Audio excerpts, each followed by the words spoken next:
예리한 시선을 통해 MBC 프로그램을 낱낱이 파헤쳐보는 도마 위의 TV 시간입니다. 오늘 함께 만나볼 방송은 여름이면 생각나는 괴담 스토리텔링 쇼 심야 괴담회입니다.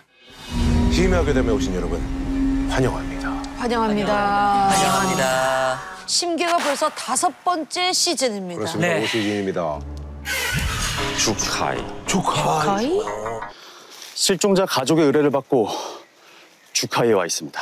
한국인들은 부처라면 불교를 생각하겠지만 일본에서는 시신을 지칭할 때 부처라고 한다. 아, 그렇구나. 뭔가 더 찾기 위해 신경을 집중하자.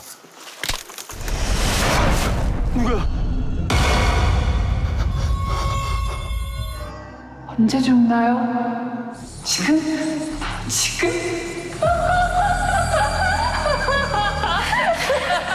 살기 위해 달렸다.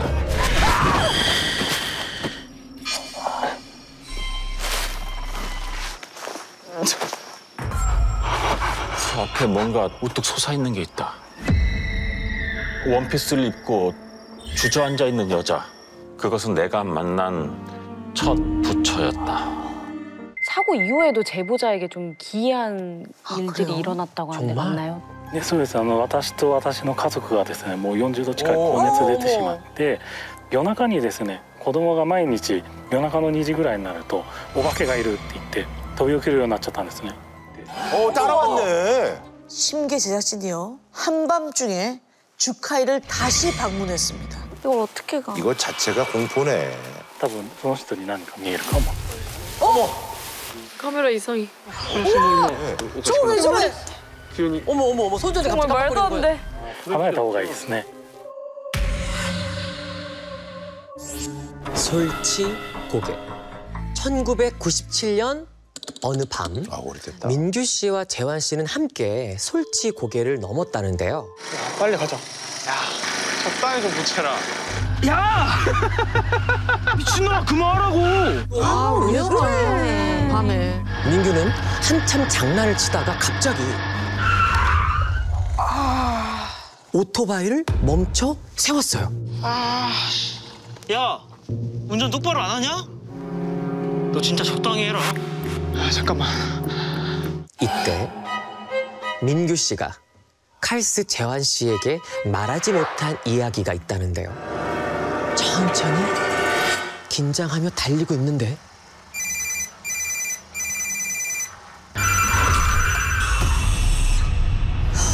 그래서 멈췄구나. 부딪히는 듯한 충격이 그대로 느껴졌어요. 도로 이곳저곳 살펴봤지만 어떤 흔적도 남아있지 않았어요. 얼른 여자가 나타나기 전에 이 고개를 벗어나야 했습니다. 야 탔냐? 야. 칼스의 어깨에 매달린 채 뚫어지게 보고 있었어요. 여잔 더 이상 제 눈앞에 나타나진 않았는데요. 대신 오토바이가 묵직해졌습니다. 마치 누군가를 더 태운 것처럼요. 귀신 알바. 희미한 달빛만이 비추는 민속촌의 밤. 자자자 여자 두 분 무당 스팟으로 이동 중입니다. 자 준비하세요. 아, 네, 알겠습니다. 네. 그런데 아무리 기다려도 관람객이 안 오는 거예요. 통로 쪽으로 고개를 내미는데 깜짝이야. 어떤 할머니가 저를 빤히 노려보고 있는 거예요. 뭐야? 우리 배우인가? 천천히 다가오는 할머니. 그때 한 생각이 머릿속을 스쳤어요.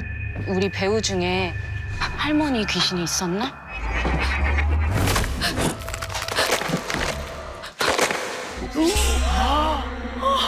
그 머리 없는 몸이 제 목을 조르려는 듯 두 손을 뻗고 있는데 가까스로 출구를 빠져나오는 그 순간 할머니는 사라졌습니다.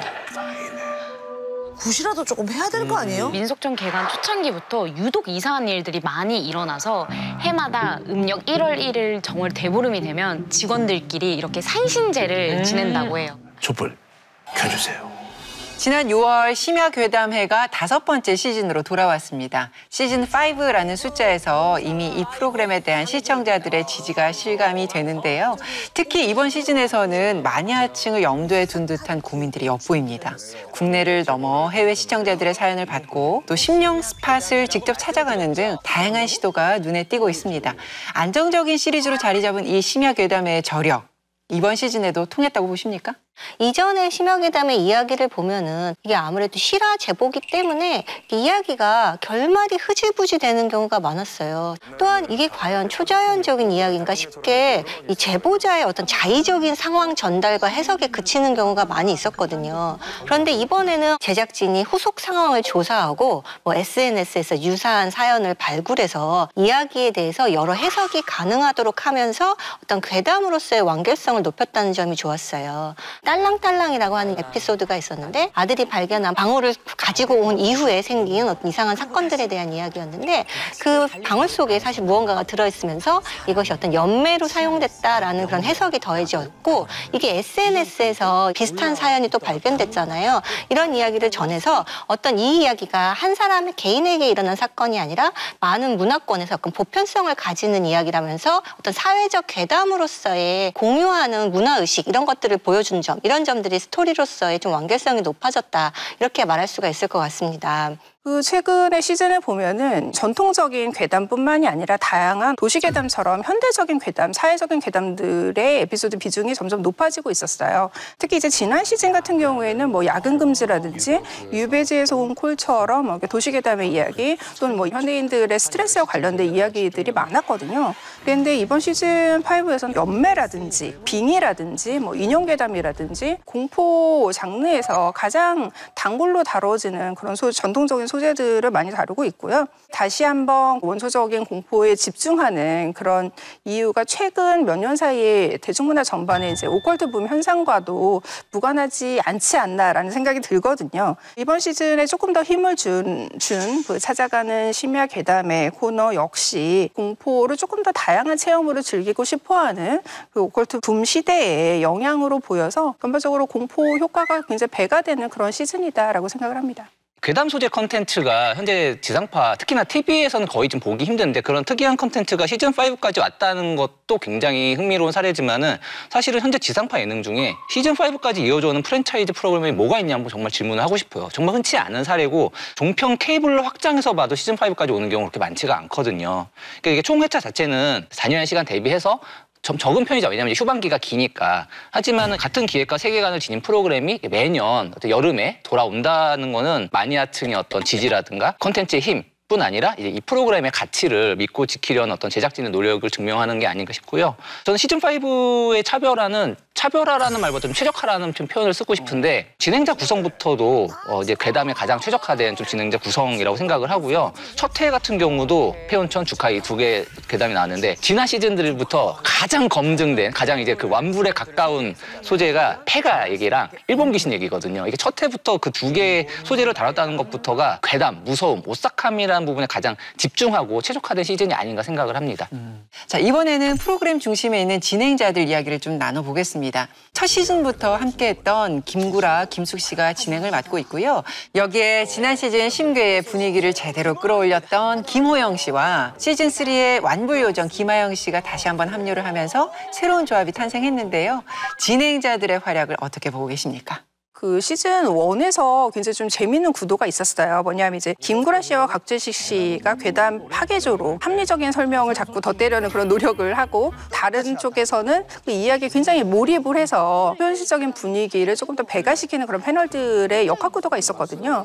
그런 것들이 토크쇼로서의 보는 재미를 조금 더 높여주는 그런 역할을 했었고 황재성 씨가 김구라 씨와는 좀 앙숙 관계로 재미를 자아내기도 하고 근데 이러한 그 패널들 간의 토크 공방 요소가 지난 시즌부터는 좀 약화됐어요. 그래서 시즌 1에서부터 일관되게 어떤 괴심 파괴자로서의 캐릭터를 유지를 하면서 토크적인 재미를 살리려는 김구라 씨의 노력이 약간 좀 고군분투로 느껴지고 있는 그런 상황이거든요. 가령 이제 딸랑딸랑이라는 굉장히 좀 무서운 에피소드예요. 근데 제목만 딱 듣고 아부를 많이 하는 사람의 이야기인가요? 굉장히 뜬금없는 아재 개그를 던지면서 좀 긴장된 분위기를 완화시켜주기도 하고 상주도움이라는 에피소드를 다 듣고 나서 아 이건 모처럼 수작이다라고 호평을 내렸는데 한편으로는 전반적으로 시청자들의 몰입도를 이끌어내야 더 재미있는 프로그램이긴 하지만 지상파 프로그램으로서 또 미신 조작은 경계해야 되는 그런 또 책임이 있기 때문에 김구라 씨가 그런 면에서 아 이것은 한편에 잘 만든 이야기다라는 걸 보여주는 그런 역할을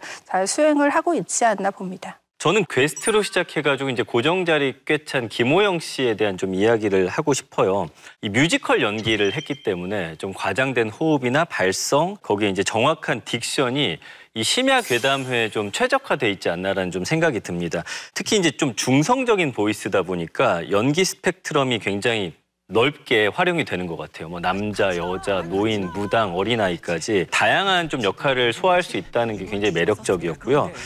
눈앞에 이 끔찍한 광경에 저도 모르게 정신이 혼미해져갖고 전 가까스로 정신을 다잡고 방 밖으로 뛰쳐나갔습니다. 그런데 배경서사 할 때는 약간 장난기 있는 목소리로 가볍게 하다가 귀신이 등장하면 바로 이제 긴장감을 싹 갖게 하는 그런 연기 톤으로 바뀌면서 몰입감을 높이고 있어서 김호영 씨가 이번 시즌의 신의 한 수라고 생각을 합니다. 심계 팬분들은 뭐 정말 이제 최고의 시즌이라고 생각할 만한 것이 이제 김하영 씨와 김호영 씨가 정말 이제 그 좀 완부 멤버들이 이렇게 모였다는 것에 있어서 굉장히 이제 좀 반응이 좋을 텐데 특히나 이제 김하영 씨 보면서 좀 많은 생각을 했어요. 여동생 에피소드가 있었는데 이거는 사연을 보낸 분에게는 굉장히 어떤 비통한 사건이잖아요. 그러니까는 이것이 뭔가 괴담으로 소비만 되면은 사실 저는 좀 위험한 부분이 있다고 생각하는데 이제 김하영 씨가 여동생분의 어떤 죽음을 전하는 과정에서 사연을 되게 이입해서 울먹이를 참아가면서 독백하는 그런 부분이 있었는데 10층 아래 화단 바닥에 제 여동생이 신난다는 듯 입을 쩍 벌린 채 저는 그것이 연기라고 생각하지 않고 정말 이제 거기에 이입한 독백이었다고 생각하고 그렇게 되면서 우리가 이 이야기를 단순한 어떤 괴담으로 소비하는 것이 아니라 한 당사자에게 굉장히 슬픈 사건이다라는 거를 좀 받아들이게 되는 그런 지점이 있었다고 생각을 해서 김하영 씨가 원래도 굉장히 잘하는 분이었지만은 이번에 보면서 더 좀 많이 더 놀랬고 김호영 씨와의 그 대결 구도가 이번 시즌 5가 끝날 때까지 어떻게 또 이어질지도 좀 기대가 됩니다. 저도 복귀한 김하영 씨의 활약이 너무 돋보이는 시즌이다 이렇게 생각이 들었는데요. 무엇보다도 이제 패널로 복귀하면서 스토리텔링의 질이 담보되었다라고 말할 수가 있어요. 기본 패널들이 어떤 스토리텔러로서의 역할을 제대로 해주지 않으면 퀘스트에 따라서 사실 프로그램의 질이 이렇게 약간 들쑥날쑥해지거든요. 근데 이번 시즌 5에서는 어떤 퀘스트가 출연을 해도 이것은 항상 재미있다라는 그런 감정을 시청자들에게 줄 수가 있는 거죠. 무엇보다도 저도 감정 표현이 무척 뛰어나다 이 점에 깊은 감명을 받았어요. 이 3이라고 하는 에피소드가 있었는데 사연자가 어떤 가족에 대해서 불길한 꿈을 꾸게 되면 그 가족에게 흉사가 일어나는 그런 사연을 다루고 있었는데 그런 일을 반복해서 겪으니까 거기에 슬픔도 있고 불안함도 있고 두려움도 있고 동시에 죄책감도 있거든요. 이런 복합적인 감정이 굉장히 잘 표현됐어요. 김하영 씨 같은 경우에는 초반에 내용이 가벼울 때는 밝게 진행하다가 후반에 내용이 무거워지면 그 감정이 변화하면서 약간 복합적인 감정을 전달하는 표현력이 무척 뛰어나기 때문에 정말 이번 시즌에 어떤 큰 역할을 하고 있다 이렇게 말할 수 있을 것 같습니다. 와, 진짜 말씀을 듣고 나니까 이번 시즌은 진짜 어벤져스급 진행자들이 모여서 강력한 세계관을 만들고 있다라는 느낌이 듭니다. 과연 이 조합들이 그러면 에피소드에는 어떤 재미를 더하고 있는지 그 부분을 얘기를 해보겠습니다. 시즌5의 포문을 연 폐온천부터 일본 전통 축제의 오싹한 뒷이야기를 전한 히나마츠리, 이름에 얽힌 충격적인 비밀, 내 딸 성희까지 등골이 서늘한 사연의 재현과 사파, 스토리텔러의 연기까지 더해지면서 매주 공포를 선사하고 있습니다. 그중에 어떤 에피소드에 주목하시는지 궁금합니다. 저는 시즌5가 역대급으로 레전드 에피가 벌써 많이 나온 것 같아요. 근데 그중에서도 저는 가장 흥미로웠던 게 주카이였습니다. 1인칭 시점에 인물을 클로즈업하는 그런 것들이 보면서 그냥 머릿속에 곤지암 같은 공포 영화 보는 것 같다라는 느낌이 들었거든요. 여기에다가 이제 재현 배우들의 연기력까지 잘 맞아떨어지다 보니까 귀신들이 낮에 등장을 하는데도 굉장히 오싹할 정도로 좀 무섭다는 생각이 들었습니다. 저는 특히 박혁권 씨의 연기가 좀 굉장히 좋았어요. 팔에 이렇게 줄이 묶이는 듯한 그 모습을 그냥 담담하게 재현하는데 그 너무 무섭고 그다음 기도문 외우는 그 재현까지도 또 다시 홀리기 전에 이 숲을 떠나야만 한다. 얼른 여기서 나가야만 되는데. 나가야 돼. 대체 여기 어디쯤인 걸까? 플래시를 켜서 보는데 이 이야기와 그 안에 영상이 좀 하나가 된 듯한 그런 느낌을 받아가지고 너무 좋았습니다. 그리고 제작진이 주카의 숲을 찾아갔잖아요. 영상 말미에 제보자가 주의를 줬었죠. 약간 귀가 젊고 귀가 들어가기가 좋다는 얘기예요. 제작진이 공항 검색대에서 2명이라고 뜨는 장면. 이게 진짠가 싶을 정도로 딱 맞아 떨어지면서 공포심을 배가하는 어떤 현실적인 공포감을 선사하지 않았나 싶습니다. 이야기의 완성도라는 부분에 있어서 가장 돋보였던 거는 이제 상주 도우미라는 에피소드였던 것 같아요. 지민이네 상주 도우미로 일하게 됐어요. 그날도 또 가위에 눌렸습니다. 병 모서리에서 창가에서 알 수 없는 형체들이 저를 향해 오기 시작했어요. 지민이가 제 방문 앞에 쪼그려 앉아 있는 거예요. 집에 있었던 그 여중생이 실은 귀신을 부리는 무당이었다라고 하는 반전 요소도 굉장히 훌륭했고 정말 그 사건이 다 끝난 이후 다시 해당 구인 공고가 올라왔던 마무리까지 하나의 괴담으로서 굉장히 완벽한 엔딩이었다고 저는 생각을 하거든요. 약간의 아쉬움이 있다면 아무리 잘 만든 이야기도 어떤 종류의 빈틈이 있고 그 빈틈을 채우는 해석의 과정을 통해서 이야기가 훨씬 더 풍부해지고 재밌어진다고 생각하거든요. 가령 시즌1 같은 경우가 이제 곽세식 작가 같은 분들이 나오면서 좀 그 괴담에 대한 다양한 맥락을 얘기도 했었는데 그런 식으로 좀 그 이야기의 여러 맥락을 같이 좀 다뤄보는 것들이 있었다면 어땠을까라는 약간의 아쉬움은 있었습니다. 그 이야기의 여러 맥락을 다루는 게 이런 괴담을 공유하는 재미다라고 말하는데 공감하고요. 그런 면에서 사실 좀 아쉬웠던 그런 에피소드가 4회에 있었던 경고의 의미예요. 대학생이 어떤 마을을 지나가지 말라라는 경고를 친구한테 들었는데 밤중에 이제 그 지역을 지나가는데 어떤 할아버지가 나타나서 손짓을 했다 이런 이야기가 나와요. 그 다음에 이제 이 마을을 빨리 빠져나가기 위해서 어떤 아저씨의 차를 탔더니 그 조수석 밑에 번호판이 많이 있었고 피가 있었다 이런 이야기를 했는데 그 아저씨는 누구인지 이런 것들이 그냥 알려지지 않은 채 그냥 약간 흐지부지 끝났다라는 그런 인상을 주는 에피소드였어요. 전체적으로 봤을 때 뭔가 불길한 이야기는 맞지만 사실 상황을 초자연적으로 해석하려고 하는 의도가 너무 많이 들어가지 않았나. 또한 이제 이날의 이 사연의 스토리텔러가 이제 게스트가 허경환 씨였는데 전체적으로 약간 스토리텔링이 좀 경쾌하게 되다 보니까 이야기의 불길한 의도가 잘 살지 않았다라는 생각이 들어요. 조금 더 긴장감을 불어넣을 수 있는 스토리텔러가 했더라면 좋지 않았을까라는 생각도 들었습니다. 저는 3회 여동생 에피소드를 들고 싶은데 여동생이 철저히 좀 고립되고 고독한 상황을 굉장히 돋보이게 하는 그런 연출이 많이 사용이 됐거든요. 어느 날 언니가 굉장히 바빠서 동생과 자주 만나지 못하고 이제 집에 돌아왔을 때 동생이 그 창문을 열어놓은 채 그 베란다 앞에 굉장히 멍하니 앉아있는 그런 장면이었고 언니가 그때 말을 거니까 동생이 대답하지 않고 자기의 방에 들어갔을 때 맞은편에서 동생을 비추는 거울이 있었거든요. 이 거울 연출 같은 경우에 전형적으로 어떤 자아의 분열 같은 것들을 상징하는 그런 관습적인 연출로 많이 사용이 되기 때문에 이런 장치들을 충분히 사용을 해서 어떤 동생의 심리적인 그늘을 드러내는 그런 심리 호러에 가까운 연출로 이 좀 분위기를 충분히 만들어냈다라고 생각을 하고요. 이 언니가 그 수십 년이 지난 다음에 이 동생에 대한 기억을 잊지 못해서 좀 답을 얻고 싶다라고 제보를 한 거잖아요. 그 답은 얻지 못했지만은 많은 사람들이 이 이야기를 듣고 굉장히 좀 안타까워하는 반응을 보였고 그 과정에서 조금 공감을 얻고 약간 심리적인 치유가 일어날 수도 있지 않겠나라는 기대를 걸게 하는 그런 에피소드였습니다. 마지막으로 프로그램이 나가야 할 방향을 짚어보겠습니다. 방영 5년 차에 접어든 심야괴담에는 장수 프로그램 대열에 합류하며 콘텐츠 브랜드를 공고히 하고 있죠. 지난 시즌에 열악한 제작비 때문에 AI 이미지를 활용해서 쓴소리도 좀 많이 들었었잖아요. 근데 이번에는 시즌5에서 제작비를 아끼지 않겠다. 이렇게 영상 퀄리티에 대한 의지를 제작진이 드러냈는데요. 심야괴담회와 같은 시리즈물이 경쟁력을 갖기 위해서는 어떤 제작 환경이 좀 뒷받침돼야 된다고 보시는지 또 제작진은 어떤 노력이 필요하다고 보시는지 여쭙겠습니다. 심계에 대한 좀 MBC의 접근을 좀 이야기하고 싶은데 이제 해당 인터뷰를 보면은 심계가 시즌 5까지 왔으나 어쨌든 내부에서는 시청률이란 잣대로만 좀 바라본다라는 이제 좀 아쉬움을 이제 그 제작진이 밝혔는데 저는 이제 MBC가 좀 생각을 잘해야 된다고 생각해요. 왜냐하면 사실 심계 같은 경우는 유튜브에서 굉장히 높은 조회수를 자랑하는 프로그램이거든요. 시청률이란 부분에 있어서 낮을 수 있으나 그 이게 TV 바깥의 여러 매체에서 다양한 방식으로 활용될 수 있을 만한 IP 가치가 있는데 이거를 그냥 시청률로만 판단하는 건 좀 굉장히 좀 위험하다고 생각해요. 내부 IP의 가치와 팬덤을 어떻게 그걸 활용할 것인가 좀 고민을 해야 된다고 생각을 합니다.